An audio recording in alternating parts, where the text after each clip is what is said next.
Down సాక్షి, అబద్ధాల సాక్షి, అసత్యాల సాక్షి, రాజధాని అభివృద్ధి నిరోధకంగా వ్యవహరించే సాక్షి మీడియాను వెంటనే, రాజధానిపై విషపూరిత కుట్రలు చేస్తున్న సాక్షి మీడియాను వెంటనే. జై అమరావతి, జయ హో ఆంధ్రప్రదేశ్. అమరావతి రాజధాని విధ్వంసానికి గత 5 సంవత్సరాల కాలంలో జగన్మోహన్ రెడ్డి గారు చేసినటువంటి విధ్వంసకర అరాచకత్వాన్ని కొనసాగిస్తూ అమరావతి రాజధానిని ఎట్టి పరిస్థితుల్లో కూడా అభివృద్ధి చేయకుండా ఈ ఆంధ్రప్రదేశ్ అభివృద్ధిని అడ్డుకునేటువంటి ఒక క్రమంలో ఒక వ్యవస్థీకృత నేరాలలో ఆర్గనైజ్డ్ క్రైముల్లో భాగంగా అనునిత్యము అనేక రకమైనటువంటి అవాస్తవాలతో, అసత్యాలతో, అభూత కల్పనలతో కూడిన కథనాలని ప్రసారం చేస్తూ అదేవిధంగా మహిళల ఆత్మగౌరవాన్ని దెబ్బతీసే విధంగా అత్యంత నీచమైన జుగుప్సాకరమైనటువంటి వ్యాఖ్యలను మహిళలపై చేస్తూ వారిని అనేక డిబేట్ల ద్వారా, విషపు డిబేట్ల ద్వారా వారిని ప్రోత్సహిస్తూ ఉన్నటువంటి సాక్షి మీడియా, సాక్షి ఎనలిస్టులు, సాక్షి ఉద్యోగులు, అదేవిధంగా వైసీపీ నేతలు, వైసీపీ అధినేత అయినటువంటి జగన్మోహన్ రెడ్డి గారు, సాక్షి యజమానురాలైనటువంటి వైఎస్ భారతిరెడ్డి గారు ఒక నిత్యకృత్యం అయిపోయింది. అనేక మానసిక వేదనలకు గురి చేస్తూ మానసిక క్షోభను అనుభవించేటట్లు చేస్తున్నటువంటి ఈ సాక్షి మీడియాని వెంటనే నిషేధించాలని, అదేవిధంగా అసభ్యకరమైన జుగుప్సాకరమైనటువంటి వ్యాఖ్యలు చేస్తూ మహిళల తీవ్ర మానసిక క్షోభకు గురి చేస్తున్నటువంటి వ్యక్తులను కఠినంగా శిక్షించాలని, వారికి తగినటువంటి బుద్ధి చెప్పాలని ఈ ప్రభుత్వాన్ని డిమాండ్ చేస్తూ ఈరోజు మహిళల యొక్క ఆత్మగౌరవాన్ని, ఇది కేవలం రాజధాని మహిళలే కాదు, యావత్ ఆంధ్రప్రదేశ్ మహిళల ఆత్మగౌరవానికి మంట గలుపుతున్నటువంటి వైసీపీ అదేవిధంగా సాక్షి మీడియాని నిషేధించాలని, వాళ్ళ కట్టడికి ప్రభుత్వం కఠిన చర్యలు తీసుకోవాలని ఈరోజు అమరావతి నాన్ పొలిటికల్ జేఏసీ ఆధ్వర్యంలో, ఇక్కడ ఉన్నటువంటి మహిళా నేతల యొక్క ఆధ్వర్యంలో గుంటూరులో పెద్ద ఎత్తున మహిళా ఆత్మగౌరవ దీక్షని చేపట్టడం జరిగింది. ఈ దీక్షలో అనేక మంది పాల్గొన్నారు. ఈ దీక్షా కార్యక్రమంలో ముఖ్యంగా ప్రధానమైనటువంటి డిమాండ్ని, ఏదైతే జుగుప్సాకరమైనటువంటి వ్యాఖ్యలు చేసినటువంటి వైసీపీ నేతల్ని, సజ్జల రామకృష్ణారెడ్డిని, అదేవిధంగా ఈ విధంగా రెచ్చగొట్టేటువంటి వ్యాఖ్యలను ప్రోత్సహిస్తున్నటువంటి సాక్షి మీడియా మీద కఠినమైన ఆంక్షలు విధించాలని కోరుతూ ఈరోజు పెద్ద ఎత్తున ఈ యొక్క దీక్షను నిర్వహించడం జరుగుతూ ఉంది. కాబట్టి ఇప్పటికైనా మేల్కొనాలి. ప్రజలందరూ కూడా సమాయత్తమై మనం కాపాడుకోకపోతే ఈ అభివృద్ధిని, ఈ రాష్ట్ర అభివృద్ధిని, రాజధాని నిర్మాణాన్ని నాశనం చేసేటువంటి విధంగా ఈ వ్యక్తులు వ్యవహరిస్తున్నారని తెలియజేస్తున్నాను. కాబట్టి ప్రతి ఒక్కరూ దీనిలో పాల్గొని విజయవంతం చేయవలసిందిగా కోరుతున్నాం. జై అమరావతి, జై హో ఆంధ్రప్రదేశ్. జై అమరావతి.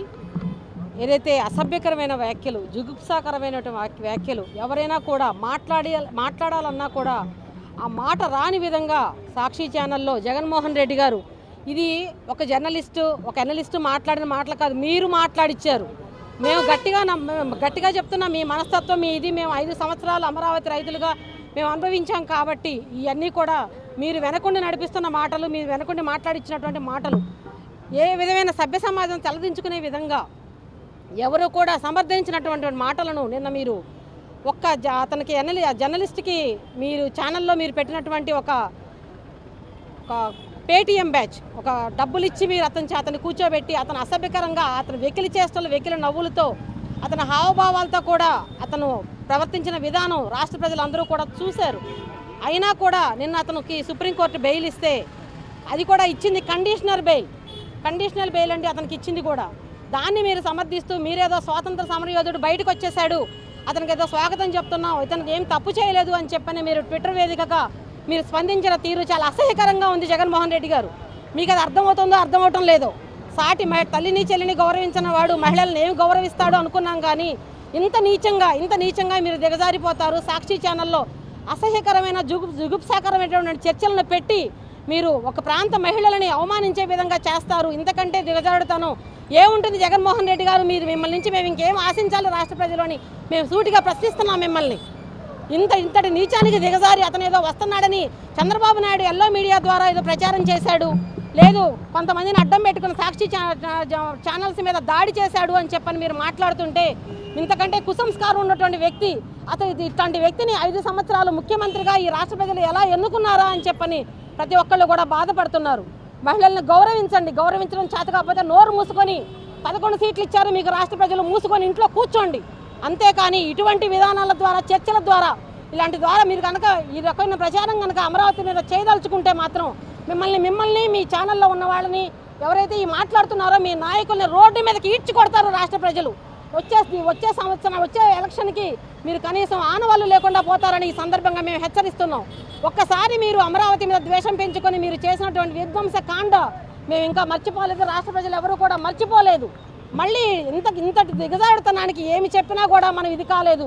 పెట్టుబడులు వస్తున్నాయి, రాష్ట్రం అభివృద్ధి చెందుతుంది, అమరావతి అభివృద్ధి చెందుతుంది. ఈ ఫలాలను, అమరావతి ఫలాలన్నీ కూడా రాష్ట్ర ప్రజలకు చేరుతున్నాయని అక్కసుతో ఏ మాట అయినా మాట్లాడొచ్చు, కానీ మాట్లాడకూడని మాటని మీరు మీ ఛానల్ ద్వారా వాళ్ళ ద్వారా మాట్లాడిచ్చారు ఆ ప్రాంత ప్రజలని. దీనిని మీరు ఎన్ని జన్మలు ఎత్తినా కూడా ఈ పాపాన్ని మీరు కడుక్కోలేరు, మిమ్మల్ని చేయలేరు. కాబట్టి రాష్ట్ర ప్రజలందరూ కూడా గమనిస్తున్నారు, ప్రతి ఒక్కళ్ళు గమనిస్తున్నారు. మహిళలని గౌరవించడం చేతగాని ముఖ్యమంత్రి కనీసం ఈ నుంచి మూసుకొని ఇంట్లో కూర్చో, నువ్వు ఇంతకంటే దేనికి పనికిరావు, ఇంతకంటే దిగజారుడుతనం అనేది నీ జీవితంలో రాదు. కాబట్టి ఈ సందర్భంగా ప్రతి ఒక్కరిని, వైసీపీ నాయకుల్ని కానీ వాళ్ళ కార్యకర్తలు కానీ ఎవరైనా కానీ ఒక్కసారి ఆలోచించండి. ఇంట్లో మీ తల్లులు ఉన్నారు, ఒక తల్లికి పెట్టిన బిడ్డలే మీరు కూడా ఇటువంటి తల్లులను అవమానిస్తూ మాట్లాడినటువంటి నీచ సంస్కృతిని మీరు ప్రోత్సహిస్తారా, మీరే ఎదురు తిరుగుతారా? ఒక్కసారి ఆలోచించి సరైన నిర్ణయం తీసుకొని ఈ ఉద్యమానికి మద్దతు ఇవ్వండి. ప్రతి ఒక్కళ్ళు కూడా ప్రశ్నించండి. ఇటువంటి వ్యాఖ్యలు చేసిన వాడిని రోడ్డు మీదకి రానియకుండా తరిమి కొట్టాల్సిన బాధ్యత రాష్ట్ర ప్రజలందరి మీద ఉంది. కాబట్టి మీరందరూ కూడా ఎదురు తిరిగి దీన్ని సమర్థించకుండా వ్యతిరేకిస్తూ ఉద్యమాన్ని చేపట్టవలసిందిగా మేము కోరుతున్నాం.